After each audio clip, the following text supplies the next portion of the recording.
High, good morning to everyone. বাইরে কিন্তু সকালে প্রচণ্ড বৃষ্টি হয়েছে আর বাবা এখানে ব্রাশ করে মুখটা যেন কেমন করে দাঁড়িয়ে আছে। তো তারপর তো আমি চান করে ঠাকুরকে পুজো দিয়ে নিলাম। আর এইগুলো হচ্ছে পূর্ণিদিদের গাছের লেবু, কালকে অফিসেই দিয়েছে।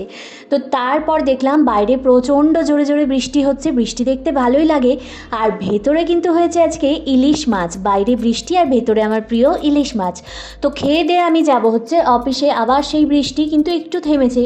তো তারপর বিকেলে যখন অফিস থেকে বাড়ি এলাম তখন ছাদে গেলাম, গিয়ে দেখছি আমার জবা গাছটা কিন্তু পুরো কচি কচি পাতায় ভর্তি হয়ে গেছে, পেয়ারা গাছটাও বেশ বাড়ছে। তো তারপর একটু খেয়ে নিলাম আর সবাই মিলে বসে গল্প করছিলাম।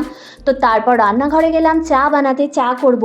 আর টোস্ট বিস্কুট দিয়ে চা খেতে কিন্তু ভালোই লাগে বাইরে যখন বৃষ্টি পড়ছে। আর মেয়ে বললো গোলা রুটি খাবে, তো রুটি তো পরোটা হয়ে গেছে, আমি রুটি যদিও ঠিকঠাক বানাতেই পারি না। গোলা রুটি খেতে কিন্তু বেশ ভালো হয়েছিল। দেখা হচ্ছে তোমাদের সাথে আবার নেক্সট ব্লগে। টাটা।